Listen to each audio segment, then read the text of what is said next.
My name is Sophrona Meridian, and I've learned something about family the hard way, that sometimes the people who are supposed to protect you are the very ones who wound you the deepest.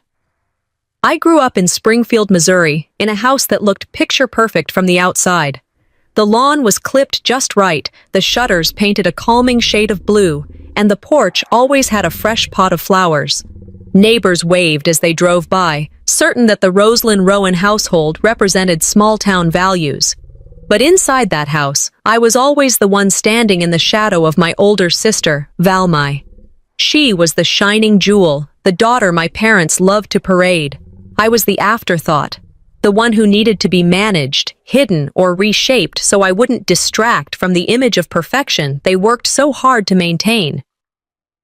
At 32, I was paying my bills, running my own life, yet every time I stepped into that house, I became that little girl again, the one reminded to tuck her hair just so, to angle her body in family pictures, to keep quiet when Valmai was being praised. It was a quiet evening, 3 months before Valmai's wedding, when I felt the old unease creep back. My mother's voice still rang in my head from earlier that day. She had looked me over, eyes sharp as needles, and remarked, "You know, that birthmark of yours catches the light too much. People can't help but notice it."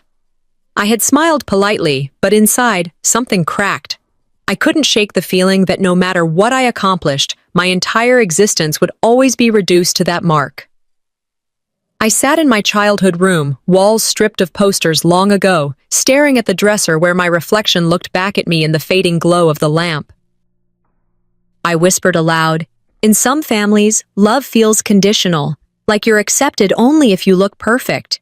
And I knew mine was one of those families. The tension was there, coiled beneath every polished surface of that suburban home, waiting for the next strike. Later that week, it came. My mother found me in the kitchen while my father shuffled papers in the living room. She closed the door, lowering her voice as if this conversation was too shameful to be spoken where others might overhear. She leaned against the counter, arms folded, her gaze fixed on the side of my neck. "Do you know what people see first when they look at you?" she asked, her tone flat but edged like a blade. I steadied myself and shook my head. "What?" "That mark. It's embarrassing, Sophrona. You don't realize how it ruins every photo, family portraits, weddings, even when we go to church. Everyone notices." The words landed heavy. I wanted to scream, to tell her I wasn't a blemish, that she had no right to define me by something I was born with. But instead, I stood there silently, gripping the countertop until my knuckles whitened. In my head, I replayed every time as a child when she had pushed me to the back row of pictures, every Easter Sunday when she had draped a scarf over my shoulder, every sharp look that told me I was not enough. She kept talking, relentless. "You'll have to be careful at Valmai's wedding. This is her moment, and we can't have you drawing the wrong kind of attention." Her words stung worse than any slap. I bit down hard and forced myself not to cry. I remembered something Eleanor Roosevelt once said, "No one can make you feel inferior without your consent." For years, I had given them my consent, standing quietly as they diminished me. But that evening, something inside me shifted. Shame turned into anger, anger into a kind of clarity. I walked out of the kitchen without replying, my silence the only rebellion I had left in that moment. A week later, I tried to bridge the gap, desperate for even a flicker of recognition. I bought a dress for the rehearsal dinner, a soft navy blue that made me feel both confident and understated. I thought, perhaps foolishly, that if I looked just right, they'd finally see me as someone worthy of standing beside my sister. I carried the dress into the living room where my mother sat flipping through a wedding planner. My father sat across from her, glasses perched low on his nose, pretending to be absorbed in his ledgers. "Mom," I said, holding up the hanger, "I found a dress for the rehearsal. What do you think?" She barely glanced up, her eyes skimming the fabric for all of 2 seconds before her mouth tightened. "That color will only make your birthmark more obvious. You'll make people uncomfortable." "Return it." I stood frozen, the excitement I'd felt drained in an instant. My father cleared his throat but said nothing, just adjusted his glasses and looked away. "Mom," I pushed back gently, It's just a dress. Why do you care so much?" Her voice sharpened, final and cold. "Because appearances are everything, Sophrona. You may not understand that, but your sister's wedding cannot afford distractions." The word distractions burned in my chest. I wasn't a guest at my own family's celebration. I was a liability. And the very people meant to cherish me were the ones branding me as such. I hung the dress back on the doorframe and swallowed my words, though my silence this time wasn't consent. It was the quiet before a storm. That night, alone in my apartment, I stared at the dress hanging in the corner, caught in the pale streetlight filtering through the blinds. My thoughts swirled. I was in my 30s, independent, managing my life. Yet in their eyes, I was still the little girl who needed to be hidden away, the blemish they had to cover. Valmai was flawless in their gaze, the golden child. She was adored, praised for her career, her beauty, her poise. Every family dinner turned into a tribute to her. In comparison, I was the cautionary tale, the reminder of imperfection. I whispered to myself, "A family is supposed to protect you, but mine trained me to hide." The words echoed in the stillness of the room. And then, for the first time, I felt a flicker of something I hadn't let myself feel before. Not despair, but defiance. "This time," I murmured, eyes locked on that navy dress. "I won't stay quiet."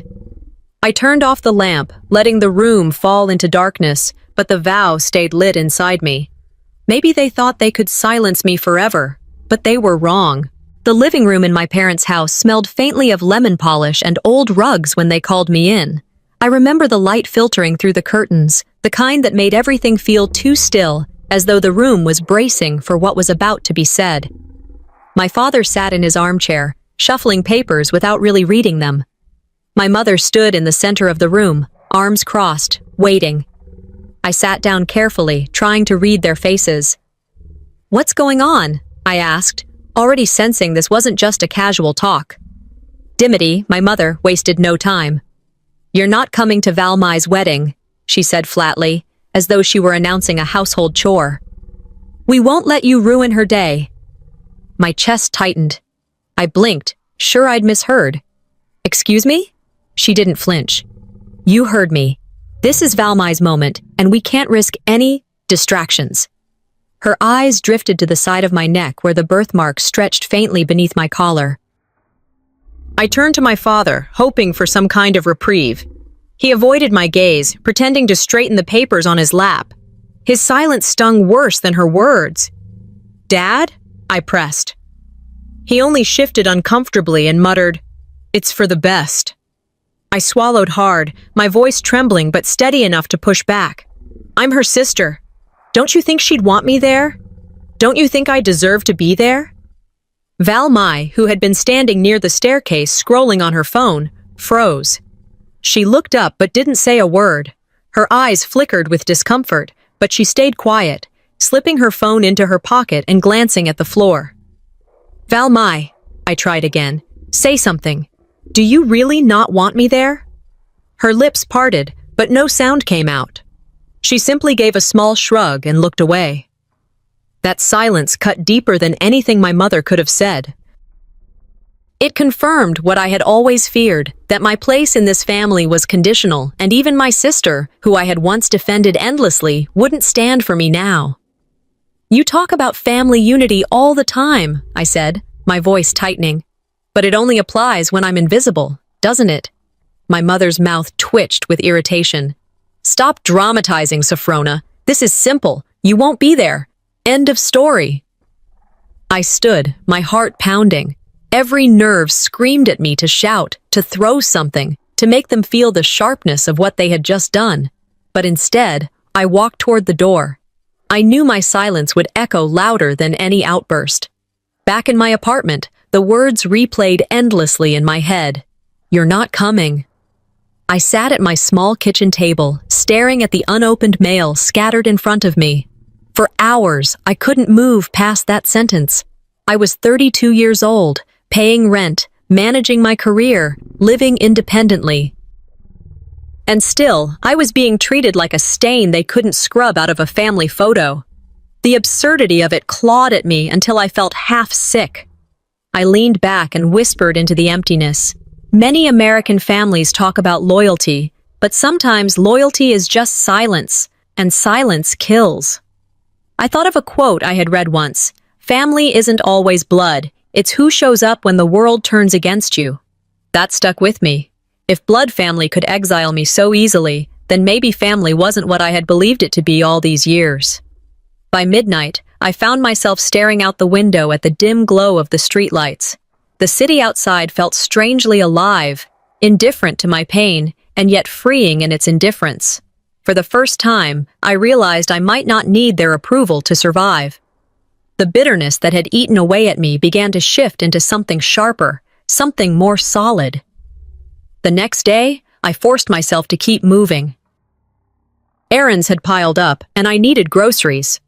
I walked through downtown Springfield, the kind of place where everyone knew your last name, where whispers spread quicker than the morning paper. I ducked into a small cafe to grab a coffee, trying to ground myself. The chatter of the room buzzed like static until I caught my own name. Two women I vaguely recognized, friends of my mother's, were sitting at a nearby table. They leaned close to each other, not realizing I had stepped in line behind them. "Well," one of them whispered, her voice sharp as a pin, "maybe it's for the best she's not going. That birthmark is hard to miss in photos. Can you imagine the pictures?" The other woman chuckled softly, shaking her head. "I always thought Patricia was so strong, raising two girls, but honestly, one of them's just been a burden." I froze, my coffee order forgotten. My breath caught, my pulse hammering in my ears. It was one thing to be humiliated in my parents' living room. It was another to hear the community parroting their shame as if it were gospel. I wanted to march over, to confront them, to demand they look me in the eye while they repeated those words. But I clenched my jaw and forced myself still. Sometimes silence isn't surrender, it's strategy. They didn't deserve my reaction. I paid for my coffee quietly, head held high, and walked out as though I hadn't heard a thing. But inside, humiliation burned hot, carving itself into determination. That night, I sat by the window again, journal open in my lap. I wrote the words I didn't dare speak aloud in front of them. If they wanted me gone, I'd show them what gone really looks like. The pen scratched furiously against the page. With every word, I felt the sting of rejection turn into fuel. "Sometimes the cruelest rejection is the gift that wakes you up," I wrote. "When people push you out, they free you to walk your own road." I set the journal down and gazed out into the night sky, stars faint against the haze. For years, I had believed that disappearing meant losing. But that evening, I realized disappearing could be reclaiming, my way of saying I would no longer be defined by their lies or their silence. I closed the journal, pressed my palm against the cover, and whispered into the quiet, "They think they erased me. They don't know what's coming." I sat on the couch in my apartment, the journal from the night before still resting on the coffee table, its pages heavy with words I hadn't dared to say aloud. The silence of my place contrasted so sharply with the suffocating weight of my parents' home that sometimes it felt like stepping into another world. Yet even here, in my own space, their words followed me. I reached for the box tucked beneath the coffee table, a box I hadn't opened in years. Inside were photo albums I had carried with me when I moved out of their house. I flipped one open, the plastic sheets crackling, and was met with smiling faces that should have told stories of belonging. Instead, they reminded me of how carefully I had been pushed aside. I remembered being 8 or 9, standing in the living room while my mother arranged everyone for a family portrait. Valmai stood at the center, her blonde curls perfectly brushed, her dress freshly pressed. I wore my favorite shirt, though the sleeve slipped slightly and revealed part of my birthmark. My mother's face soured immediately. "Smile smaller, Sophrona," she ordered. "Don't show too much." My father added, half distracted but firm, "Just let your sister stand in front. It looks better that way."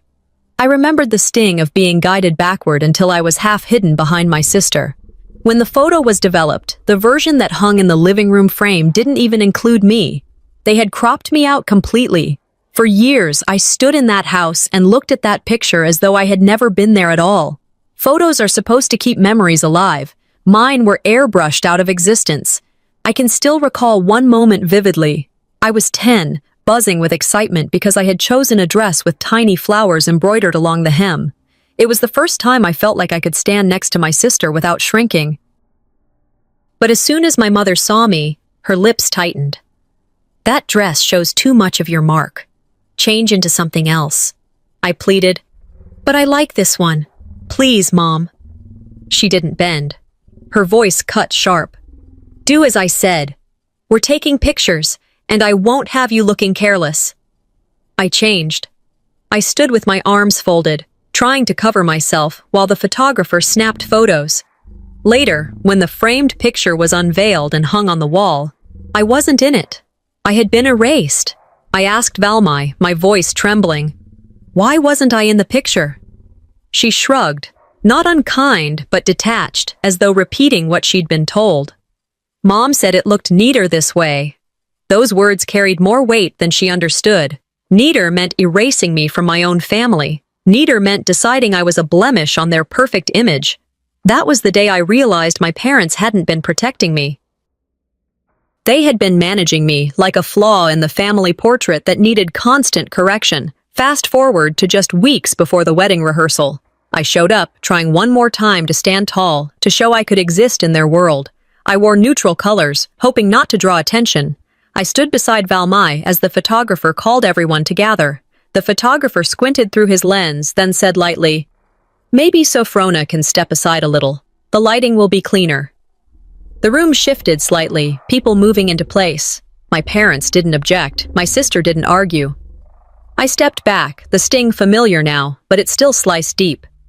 When the rehearsal photos were posted online later that evening, I scrolled through them until my chest grew tight.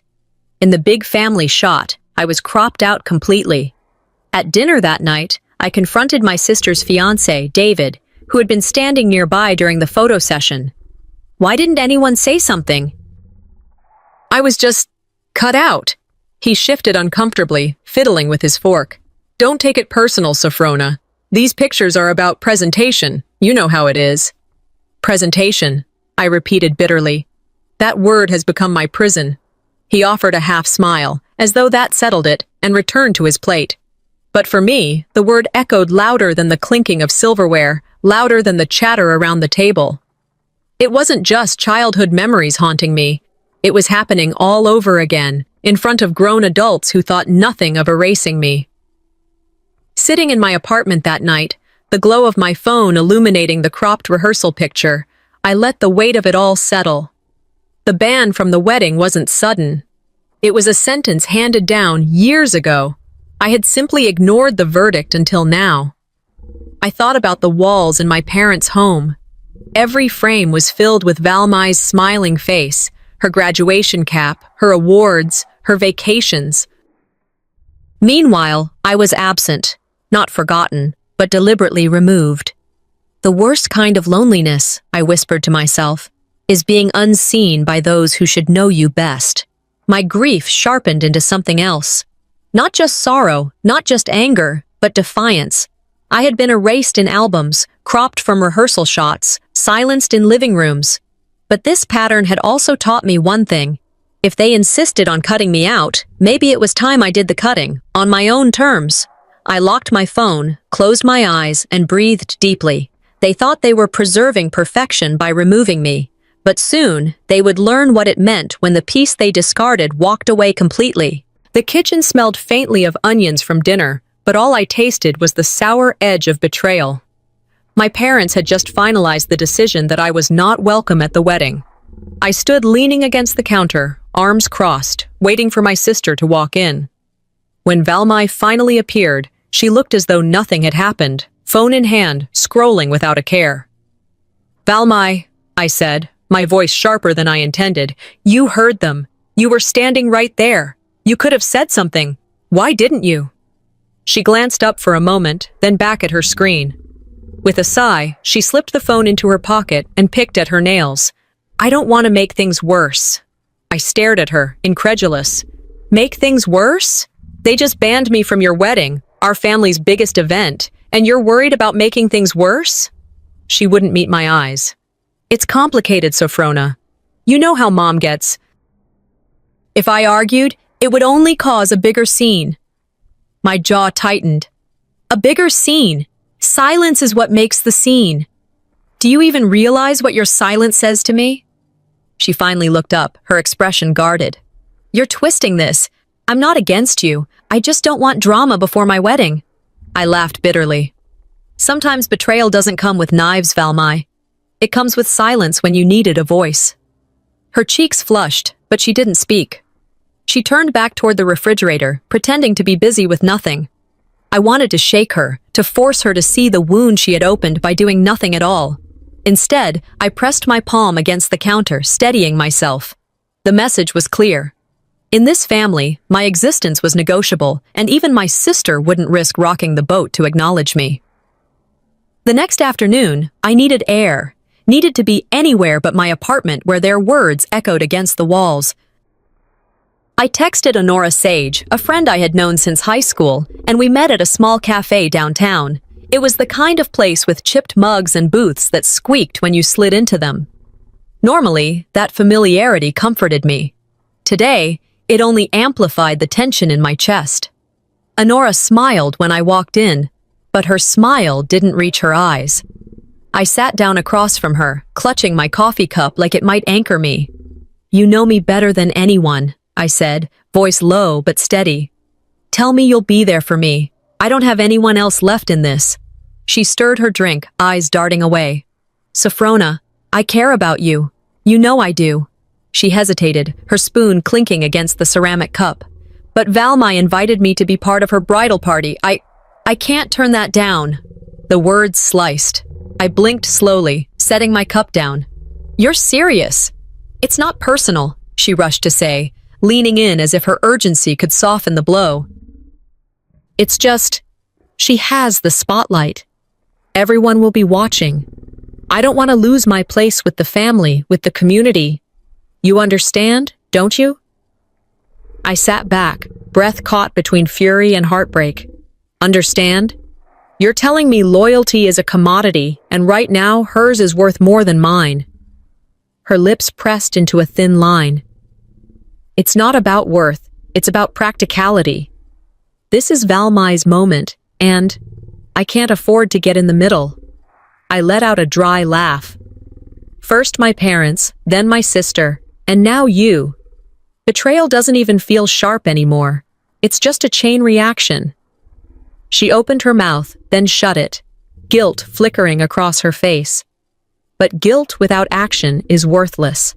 I stood, dropping a few bills on the table for my coffee. You made your choice, Honora. Just don't pretend it wasn't one. Her voice followed me out the door, thin and unsure. I'm sorry. But sorry didn't stitch anything back together. Sorry was the bandage people offered after they'd already let you bleed. The streets of downtown Springfield blurred as I walked, the cool air biting at my cheeks. Cars passed, children's laughter echoed from a playground down the block, but all I felt was the hollow echo inside me. It struck me then how quiet betrayal feels. It doesn't scream, it doesn't slam doors, it just lingers, echoing in every step you take afterward. I remembered a line from John F. Kennedy I once read. The hottest place in hell is reserved for those who remain neutral in times of moral crisis. That was my family. That was my sister. That was my friend.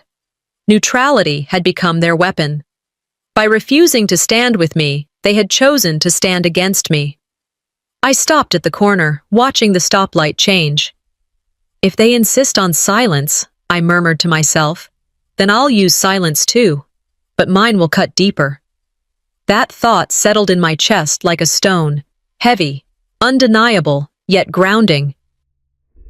That night, I pulled out my journal again, but my words no longer spilled out like wounds. They sharpened, deliberate and pointed. I can't count on family. I can't count on friends. All I have is myself, and maybe that's enough. I underlined the last 3 words, pressing the pen so hard the page nearly tore. Closing the journal, I leaned back in my chair, the lamp casting shadows across the room. My heart beat steady, no longer frantic with grief, but firm with defiance. The next time they dismissed me, I would not shrink. The next time they erased me, I would not let it pass quietly. I whispered into the dim light, The next time they dismiss me, I'll make sure they remember it. When my mother called to invite me to a family dinner, I knew better than to believe it was about spending time together. She framed it as a chance to talk through the logistics of Valmai's big day, but I sensed it was a performance, another staged event where I would be forced into the role they'd written for me. Still, I went. Part of me wanted to see if maybe there was space left for me at the table, though deep down, I knew better. The dining room was set just as it always had been, polished silverware, glasses sparkling under the chandelier. My mother sat at the head of the table, naturally, directing conversation like a conductor leading an orchestra. My father occupied his usual spot with papers in front of him, a calculator by his elbow, like he couldn't detach himself from ledgers even at dinner. Valmai was radiant, glowing in a way only she could, when every eye in the room bent toward her. I slid into my chair, the empty place setting in front of me feeling like a prop rather than a welcome. The meal began with chatter about the guest list, floral arrangements, and how many hors d'oeuvres were needed for the reception. I tried to contribute, leaning forward saying, maybe for out-of-town guests, we should...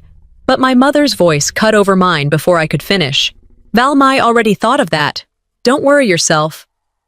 My fork paused halfway to my plate. Even at this table, I wasn't really in the room. I thought to myself, even when I sit here, I feel like a guest in my own family. The conversation rolled on without me. I forced down bites of food, the flavor lost in the thick silence I carried around myself. Halfway through the meal, the phone rang. My father picked it up, muttered a hello, then handed it to my mother. "It's Margaret," he said, referring to an old family friend. My mother pressed the receiver to her ear, smiling brightly, though her words carried clearly into the room. "Oh, Margaret, yes, we're so excited. Everything is coming together beautifully." "Oh, so Frona?" Her tone shifted almost imperceptibly. "She won't be there. She just doesn't fit the picture." The words echoed across the table. I froze, fork clattering against my plate. I couldn't breathe for a moment, the humiliation so sharp it almost burned. When she hung up, I found my voice. "You could have said I was busy, at least. Why humiliate me like that?" My mother didn't flinch. She adjusted her napkin and met my eyes coolly. "The truth is simpler, Sophrona. People already expect perfection. You're the one making it complicated." My father cleared his throat, shifting papers unnecessarily. Valmai kept her eyes on her plate, silent again, her loyalty reserved for the family image. I felt my pulse hammering in my ears. In that moment, I wasn't a daughter. I wasn't even an afterthought. I was a complication, something to be managed, cut away for the sake of appearances. After dinner, while my mother and Valmai lingered in the kitchen, my father approached me quietly near the hallway. His eyes darted away from mine as he pulled an envelope from his pocket and pressed it into my hand. "Take this," he said, voice low, as though the words themselves were shameful. "Just stay home on the wedding day. It's easier for everyone." I stared at the envelope, feeling the weight of it, though I hadn't opened it. "So now my absence has a price tag?" He sighed heavily, shoulders slumping. "Think of it as peace. Not everything has to be a fight." I stepped back, clutching the envelope as if it were something dirty. "Peace isn't bought with silence," I said evenly. "It's stolen with it." His jaw tightened, but he didn't argue. He only muttered, "Your mother's just trying to keep things smooth." "You know how she is." I placed the envelope firmly on the counter, refusing to let it linger in my hand another second. "And you know what that makes you? An accomplice."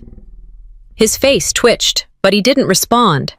He simply walked away, leaving me standing in the quiet hallway, the envelope like a silent insult lying on the counter between us. When I finally stood by the front door, purse slung over my shoulder, I turned back toward the dining room where they still sat, finishing dessert as though nothing had just occurred.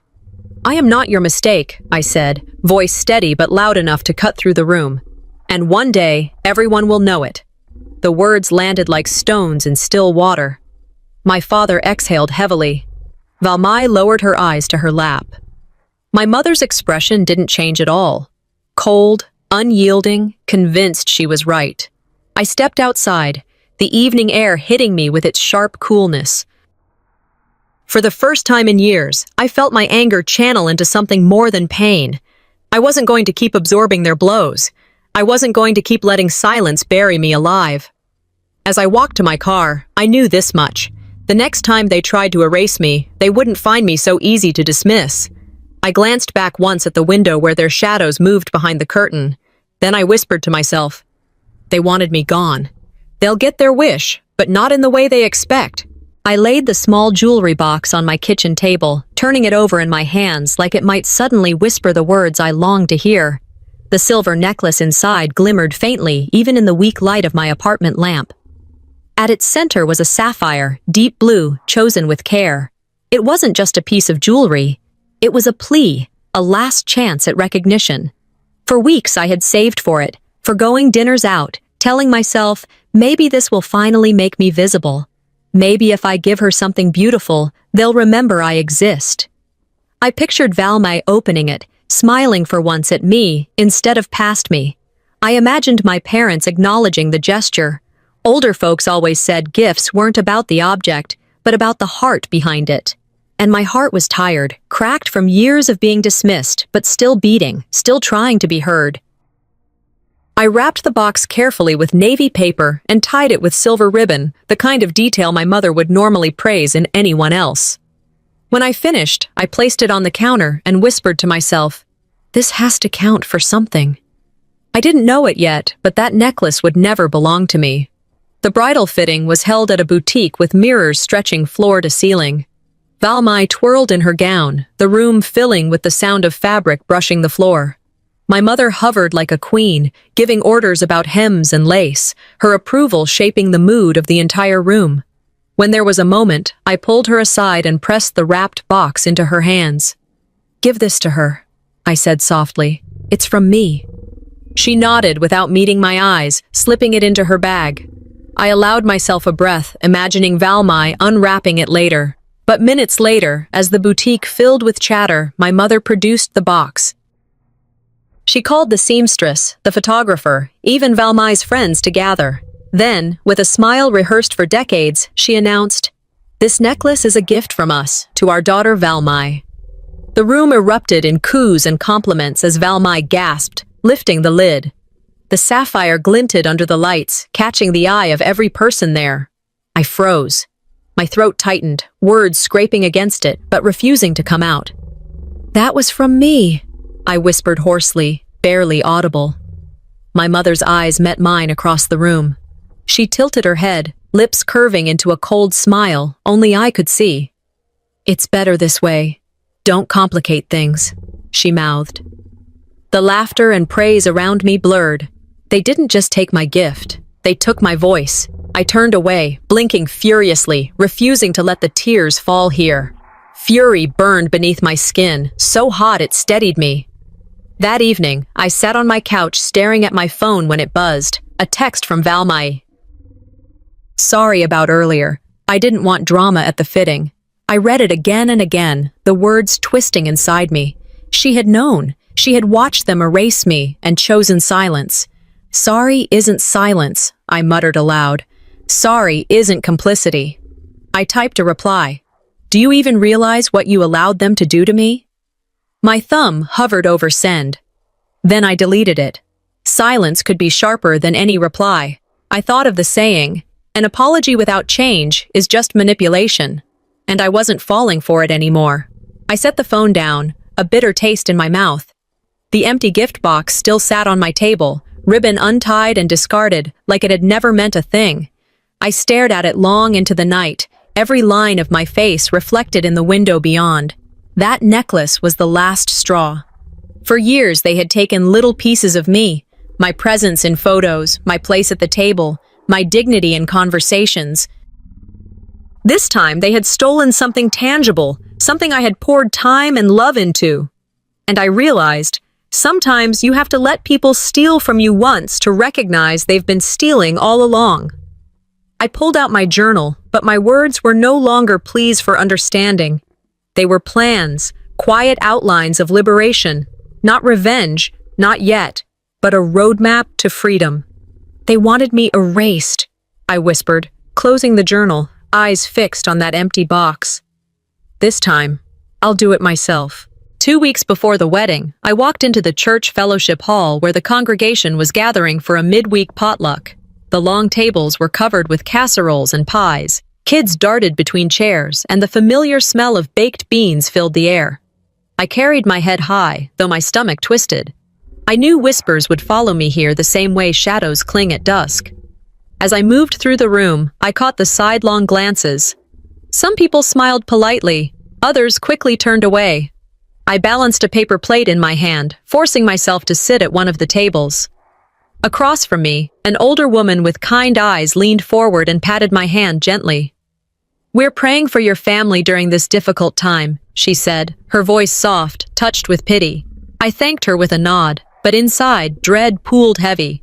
That phrase, praying for your family, meant only one thing. Something had been spread, bigger than rumors, larger than mere whispers. I wasn't just absent from the wedding anymore. I was being cast as a problem to be pitied. The unease grew with every bite I tried to swallow. My fork scraped the plate, and I realized no food could cut through the taste of betrayal. As I cleared my plate, I overheard 2 women behind me, their voices low, but not low enough. Her parents said she refused to come to the wedding. One murmured, as though passing on holy scripture. "Selfish girl, always jealous of her sister." The other clucked her tongue. "Imagine abandoning your family at a time like this." My chest tightened. Heat rose in my face. I turned slightly, watching them whisper with satisfaction. Every word was a knife. Later, in the hallway by the coats, a family friend approached me, her expression awkward. "Sophrona, I hate to say this, but your mom told us you abandoned the family during the most important moment." She sounded heartbroken. I swallowed hard. Abandoned? They banned me. My voice was steady, but inside, fury rattled my bones. The friend shifted uncomfortably. "That's not what they're saying." I laughed bitterly, shaking my head. "Of course not. They didn't just silence me. They rewrote me."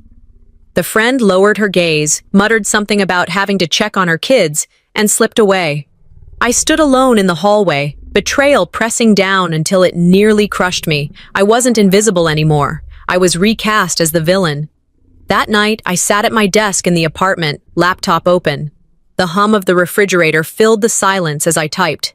My post was simple, deliberate.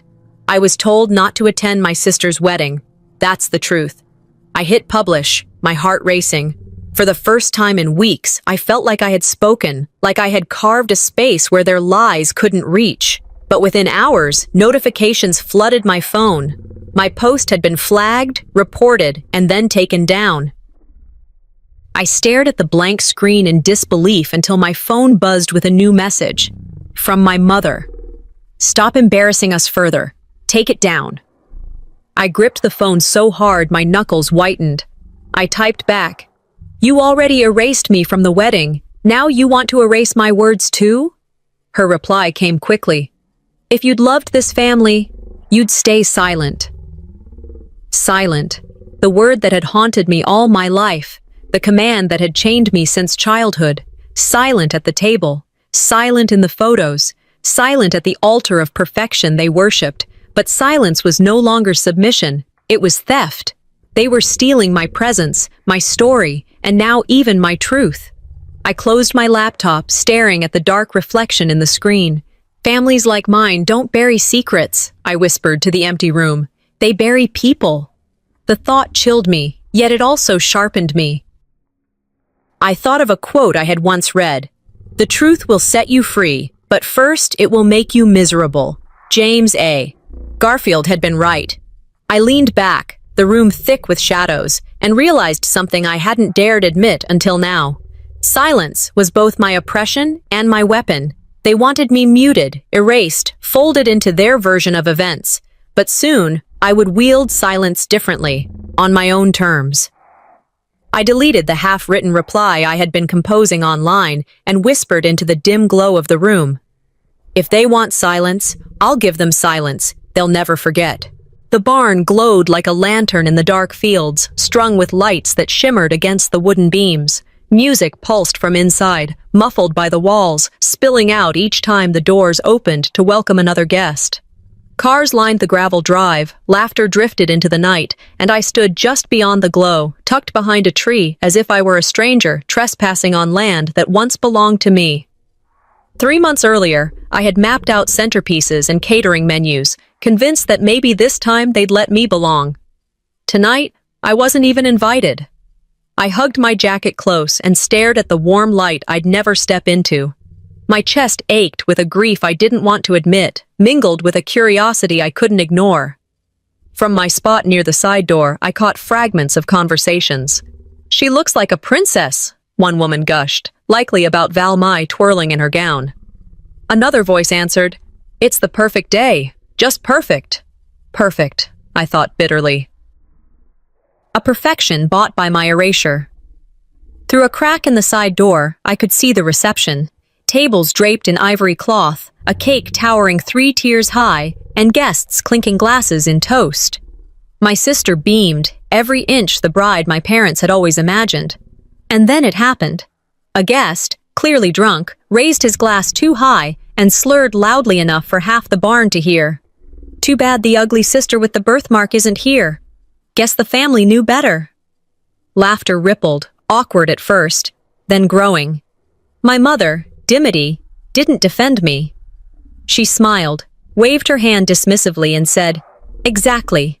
Tonight is about perfection." My father chuckled, though it sounded forced, and took another sip of wine. The guests, relieved by their approval, joined in the laughter. I clutched the doorframe so tightly my nails dug into the wood. My absence wasn't just a fact tonight, it was entertainment. Another guest leaned in, voice sharp. "Good thing she stayed away. I would have ruined the pictures." And my mother again with that cold assurance, "This day is about beauty, no distractions." My stomach churned, rage and devastation colliding until I could hardly breathe. I wasn't just erased. I was mocked into non-existence. I stumbled back from the door, heart racing, when a figure stepped out into the cool night. Ottilie Wren, a woman I knew only loosely from church, approached quietly, her shawl pulled tight. She glanced over her shoulder before speaking. "I heard what they said," she whispered, pulling out her phone. "You need proof? I've got it." I blinked at her, stunned. "Why would you?" She pressed the phone into my hand, the screen lit with a recording. I heard my mother's voice crystal clear. "Tonight is about perfection, no distractions." The laughter followed, piercing even through the tiny speaker. "You deserve better than silence," Ottilie said firmly. "Keep this. One day you'll need it." My throat tightened. "Why help me?" Her gaze didn't waver. "Because truth matters. And families shouldn't bury their own."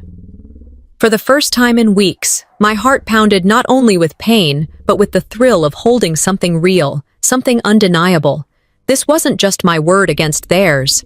This was evidence. My weapon. I closed my fingers around the phone, my pulse steadying. "Thank you," I whispered, meaning it more deeply than she could know. She nodded once, then slipped back into the barn, swallowed by the music and chatter. I walked away from the glowing lights, gravel crunching under my shoes, Ottilie's recording heavy in my pocket. My car waited at the edge of the lot, dark and silent, like it had been holding its breath for me. Sliding into the driver's seat, I let out a shaky breath and whispered, "Sometimes proof doesn't heal you, it arms you." And tonight, I realized I wasn't powerless anymore. As the barn lights faded in my rearview mirror, I tightened my grip on the steering wheel. They wanted me gone. They thought they'd erased me, but now I had what I needed to write my own ending. If they wanted me gone, I murmured to the empty road ahead, I'd vanish on my terms. The week after the reception was the quietest week of my life. No phone calls, no invitations, not even a text from Valmai. If silence were peace, maybe I could have welcomed it. But this was not peace. It was plotting. The kind of silence that feels like someone is building a case against you while pretending you don't exist. I went about my days in a daze, buying groceries, answering work emails, feeding the neighbor's cat while they were away. But every time I returned to my apartment, the hush inside pressed down on me like a storm cloud waiting to split open. I thought about how silence from my family had always been their weapon. They didn't yell, not often. They excluded, they ignored, they rewrote. And now it seemed they were finalizing the erasure. I sat at my kitchen table one evening and whispered to myself, sometimes silence from a family doesn't mean peace. It means plotting. And I knew, deep in my bones, that something worse was coming. I pulled out an old box from my closet, dusty from years of disuse. It was filled with folders and yellowing papers I had carried with me when I moved out of their house. I thought maybe, just maybe, I'd find receipts or notes from when I helped pay for medical bills, or contracts from the catering orders I'd placed in the early planning stages of the wedding. Proof that I had contributed more than they'd ever admit. I spread the papers across the table, sifting through tax forms, utility bills, and medical invoices. Then I froze. At the bottom of the pile was a manila envelope I didn't recognize. My breath caught as I slid the brittle paper free and unfolded the document inside. It was an older version of my parents' will. My eyes raced down the page, tracing every line. There it was, in black and white. I had once been listed as an equal heir, entitled to property, savings, even part of the family business. The date was nearly a decade old. My hands shook. I remembered catching a glimpse of a newer document once, left carelessly on my father's desk. In that one, my name was gone, completely gone, replaced by Valmai's alone. I pressed a hand to my mouth, staring down at the paper. All the comments about my birthmark, all the talk of me ruining the picture, all the dismissals. It hadn't been about embarrassment. It had been about money, legacy. They hadn't banned me from the wedding because I looked wrong. They had banned me because I stood in the way of their perfect transfer of wealth to their golden child. I whispered into the stillness, the words tasting like iron. They didn't ban me from the wedding because of a birthmark. They banned me from the family legacy. The fury hit then, hot and undeniable. My whole life, I had swallowed the lie that my body, my skin, my very face was the reason I was unwanted. But it was never that. It was about inheritance. It was about cutting me out in every sense of the word. I sat at my desk that night with pen in hand and began writing. Not a plea, not a note asking for understanding, but a declaration, a disappearance letter. Each line cut sharper than the last. I wrote that I knew about the will. I wrote that I understood now that the birthmark was never the problem, that they had used my silence to rewrite me, and I was finished giving them that power. I wrote, "If you ever look for me, remember, you erased me long before I walked away." The words flowed steady, deliberate, like I had been holding them inside for years, and now they refused to stop. I wrote that I was no longer their scapegoat. I wrote that I would vanish from their lives, but not as a victim. This time it was by choice. When I finished, I folded the letter neatly, slid it into an envelope, and placed it squarely in the center of my desk. One day, maybe, they'd find it. By then, it wouldn't matter. Near midnight, I packed. Not everything, just the essentials. A few changes of clothes, my laptop, the recording Audley had given me from the reception. And now, this old will, proof of what they had done. I zipped the suitcase shut, carried it to my car, and placed it in the trunk. The night air was crisp, the streetlights casting long shadows across the pavement. Sliding into the driver's seat, I gripped the steering wheel, my pulse steady. The headlights cut through the darkness as I pulled away from the curb. Springfield shrank in my rearview mirror, its lights dimming behind me. As the miles stretched ahead, I thought about something I had whispered only to myself. Sometimes revenge isn't about confrontation. Sometimes it's in your absence. Sometimes revenge is leaving them with the weight of what they've done, with no one left to blame but themselves. I glanced at the passenger seat where the recording and the will rested side by side. I whispered into the dark cabin of my car. This time, I have proof. The community hall smelled faintly of coffee and lemon cleaner, the kind of scent that never really leaves a place that hosts potlucks and bingo nights. Tonight, it was dressed up for something else. A celebration of Valmai's wedding, a gathering of relatives, church members, and local business partners eager to congratulate my parents on their perfect family. I slipped in quietly, uninvited, my heart pounding but steady. The chatter rose and fell like waves, people praising the decorations at the reception, the grace of the bride, the success of the family. My parents moved through the room like royalty, accepting compliments with practiced smiles. From the back of the hall, I watched. My palms were damp, but my resolve was iron. They built their castle on lies, I murmured under my breath. Tonight, I'll knock one stone loose and watch it crumble. I waited, still as a shadow, until I saw my father lift a glass and my mother stand beside him. The room hushed, anticipation gathering for their toast about family unity. That was my cue. I stepped forward, the scrape of my chair on the floor drawing eyes. My voice cut through the hall before my courage could falter. "Unity?" I said, clear and steady. "You banned me from my sister's wedding, and you told the world I chose to walk away." Gasps rippled. My mother's smile faltered. My father stiffened. Before they could speak, I held up my phone and tapped play. Ottilie's recording filled the hall. My mother's voice, unmistakable, dripping with disdain. "Tonight is about perfection, no distractions." The drunken laughter followed, shrill and cruel. Silence fell heavier than stone. I lifted the second item from my bag, the old will, its edges frayed but legible. I held it high enough for those in the front to see. "They didn't erase me because of a mark on my skin," I said, my voice breaking, but rising again stronger. "They erased me to steal what was mine." Whispers erupted across the room. "Is that real?" someone muttered. Another voice. "I can't believe this." My parents exchanged desperate glances, but their faces were pale, their practiced composure cracking. Inside, I felt a surge, not revenge, not yet, but vindication. For once, it wasn't just my word against theirs. I had evidence. The room sat in stunned tension until a voice rose from the crowd. It was Ottilie, standing tall, her shawl pulled tight, but her voice unwavering. "I was there," she said, projecting across the room. "I heard it with my own ears. This family humiliated her to protect their image." Relief flooded me. Someone was finally speaking on my behalf. Ottilie stepped forward, her gaze sweeping the hall. "Families don't ban their children for birthmarks.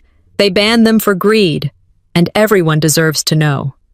The murmur turned into a wave. People shifted in their chairs, some leaning toward me, others glaring at my parents. A cousin whispered, "I always wondered why she wasn't in the photos." An older church member shook his head, muttering, "This is shameful." I looked at Valmai. She sat frozen, her face conflicted, her fingers twisting the hem of her dress. For the first time, I saw hesitation in her eyes, doubt creeping in where blind loyalty had once lived. My parents tried to recover. My mother lifted her chin. "She's twisting things." But the crowd no longer looked at her as royalty. They looked at her as a liar.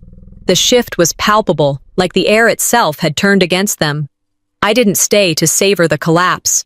The noise of voices rising, accusations flying, was enough. I turned and walked toward the exit, my shoes clicking against the worn linoleum. Outside, the night was cool and still, the contrast stark against the storm unraveling inside. I breathed deep, not with relief, but with clarity.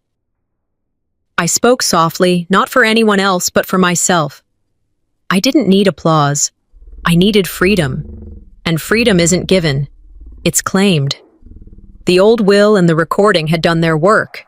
My parents would face the slow unraveling of their reputation, the whispers that wouldn't fade this time, and I would walk into my future without their chains. As I stepped into the darkness beyond the hall's glow, I whispered one last truth into the night. They thought silence was my cage. Tonight, it became my sword. In the days after the community hall eruption, I settled into a rental apartment in Kansas City, a modest place with creaky floors and sunlight that poured through thin curtains in the morning. I was far from Springfield, far from the house where my voice had been silenced, but close enough that whispers still reached me. Friends called to say the fallout had begun.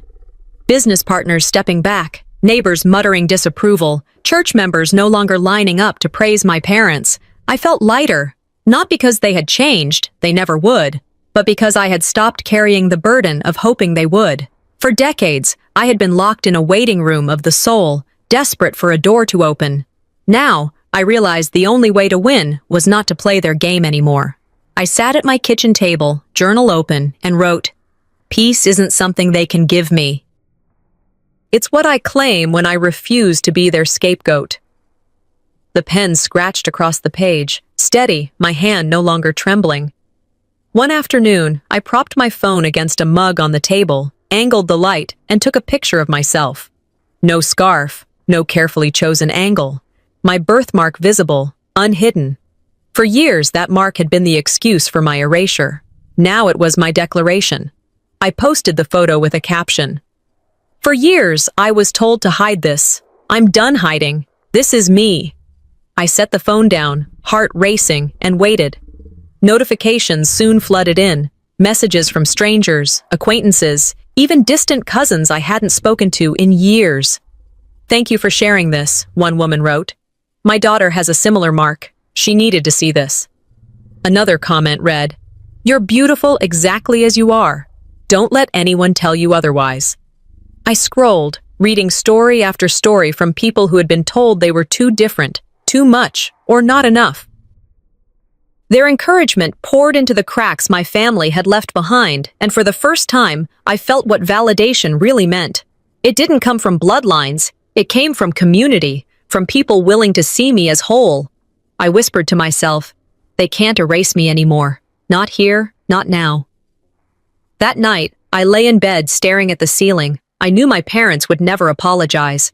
The thought used to hollow me out, but now it brought a strange peace. I no longer needed their words. I no longer sat at their locked door, begging for it to open. "I can't heal while sitting at a locked door," I told myself. "I have to walk away from it entirely." In my journal, I wrote about the roles I had lived under. The golden child who could do no wrong, the scapegoat who absorbed every failure, the silent father who stood by with complicity. Those roles had been the architecture of my childhood, but I had stepped outside the blueprint. A phrase I had once heard came back to me. Holding on to anger is like drinking poison and expecting the other person to die. I wasn't forgiving them for their sake. I was forgiving for mine, not to excuse their cruelty, but to keep it from curdling my spirit. As I closed the journal, I pressed my palm against the cover. My voice was quiet, but firm. Letting go isn't weakness, it's survival. Later that week, I walked into a community center in Kansas City, invited by a neighbor who mentioned a support group that met on Thursday nights. The room was filled with folding chairs, coffee urns steaming in the back, and people whose faces carried stories like mine, stories of rejection, survival, and slow rebuilding. I listened first, then shared. When I finished, an older man across the circle leaned forward and said, "Sometimes the family we find is more honest than the family we're born into." The words settled deep. I looked around the circle, seeing nods of understanding. These people weren't bound to me by blood, but they offered something my relatives never had: acceptance. Walking home that night, I realized something profound. I was no longer invisible, not to them, not to myself. Back at my apartment, I wrote one last line before bed. My handwriting was steady, each letter deliberate. I let go of them, but I'll never let go of myself again. I closed the journal, blew out the candle on my desk, and let the darkness fill the room not as an enemy, but as a promise of rest. Weeks passed in Kansas City, but the echoes of Springfield traveled faster than the miles between us. My phone buzzed with updates I hadn't asked for. Friends, acquaintances, even distant relatives who felt compelled to let me know how badly things were unraveling back home. "Your mom canceled 2 of her charity events," one neighbor told me over the phone. "Sponsors backed out after that recording came out. Everyone's talking, so Frona, they can't spin this anymore." I leaned against the counter, listening quietly. For once, the silence wasn't mine, it was theirs. The people who had spent years smothering me into invisibility were finally being buried by their own words. A local newspaper published an article I saw online. Respected couple faces backlash after recording surfaces. The headline alone was a weight lifted. Underneath were paragraphs about community members questioning my parents' integrity, clients stepping away, church leaders reconsidering their involvement. I closed the screen with a steady hand, a small smile tugging at my lips. They wanted perfection so badly, I whispered into the quiet apartment, that they destroyed themselves with their own lies. The fallout hit harder than even I imagined. Dimity, once the darling of Springfield's charity circuit, was suddenly unwelcome. Her name disappeared from flyers, and her phone calls went unanswered.